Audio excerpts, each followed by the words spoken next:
12 стъпки на анонимните алкохолици. 1. Признахме, че сме безсилни пред алкохола, че животът ни е станал неуправляем. 2. Повярвахме, че сила, по-голяма от нас, може да ни върне към здрав разум. 3. Решихме да предадем волята си и живота си на грижите на Бога, какъвто го възприемаме. 4. Безстрашно направихме щателна морална равносметка на себе си. 5. Признахме пред Бога, пред себе си и пред друго човешко същество точното естество на своите недостатъци. 6. Бяхме напълно готови да позволим на Бога да ни избави от всички тези недостатъци на характера. 7. Смирено го помолихме да ни избави от нашите недостатъци.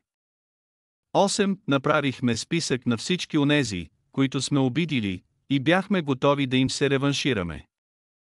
9. Направихме директна компенсация на колкото се може повече хора за вредата, която сме причинили, освен в случаите, когато това би навредило на тях или на другите. 10. Продължихме да си правим лична равносметка и когато грешахме, веднага го признавахме. 11. Стремяхме се чрез молитва и медитация да подобрим съзнателния си контакт с Бога, както го схващахме, като го молехме само да ни даде да разберем волята му за нас и да ни даде сили да я изпълним.